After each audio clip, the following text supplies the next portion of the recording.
Hey guys, Natalia Kirshina here, an English-speaking tour guide, interpreter, translator, a teacher, and an English-speaking narrator. And right now, I'm standing in downtown Kiev, yes, in one of those low-lying neighborhoods of Kiev, which is called Podol, or Podil in Ukrainian. And right behind me, you can see Kiev's synagogue. Kiev's synagogue was built more than 100 years ago. It's considered Kiev's oldest synagogue and most revered synagogue. And you know what?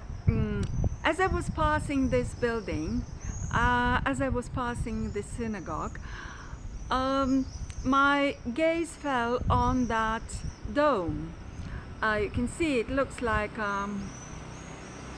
the dome of some Orient church, for example, a mosque, and it is topped by a very old Jewish symbol. It's called the Star of David. Actually, it's a very old Jewish symbol, and it's depicted on the national flag of the State of Israel. The Jews began using this symbol in the Middle Ages and have been using it for several centuries. And in fact, geometrically, it's a hexagram. A combination of two triangles. Yes. One of them is pointing downwards and the other one points upwards. And I'm not going to talk, I'm not going to mention the religious meaning of the Star of David now, but instead I'm trying to dig deeper into the secular interpretation of a hexagram, or also known as the Star of David, or the Jewish star. To tell you the truth, when I was, after I did an internet search, I found a ton of explanations, a ton of different interpretations of the Star of David. But the one that actually resonates with me, I'm going to talk about it now. In fact, it's a combination of two, any hexagram may be viewed as a combination of two opposites. It's sometimes thought that it represents the combination, for example, of such opposite notions as light and darkness, wisdom and error, truth and lie, and I would go as far as to say that corruption and honesty, integrity, theft and offering, and so on and so forth. And you know what?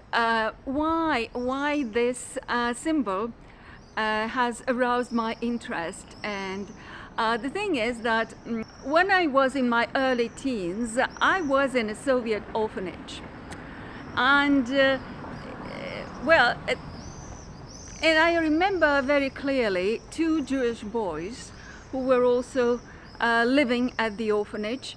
And in fact, they were, in terms of their personalities, they had the opposite attitudes to life, and in fact, they had absolutely different perspectives and attitudes, and they behaved differently. And one of them was always smiling, and he loved talking to his classmates. And you know what? Whenever he talked to you, you could see a sparkle in his eye. I remember that he looked as if he was just 100% satisfied with life. And well, and you know what? And the other one, the other boy was also in his early teens, also of Jewish origin. Well, actually, I've never heard or seen him speak. Well, I've never heard him utter a single word, and I think he even tried his best to be as unnoticeable as possible, just to keep a low profile. And you know what? But I can't forget a look in his eyes. Well, he looked as if he was constantly suffering. He looked as if he was a sufferer, you know, as if he was doomed to a very miserable life. And you know what? And now that after so many years, I don't know how many years, or maybe 40 years later, now when I'm thinking about these two Jewish boys,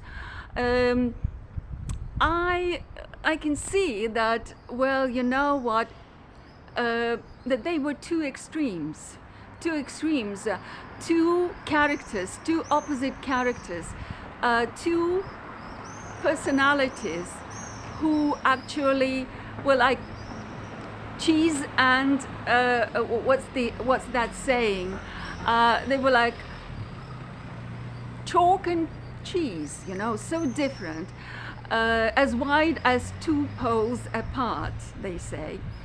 So, and now that I'm looking at this Jewish symbol, this hexagram, which is nothing but a combination of two triangles which face, they're facing, one of them is facing upwards and the other is facing downwards. So actually they're facing in the opposite directions. So I'm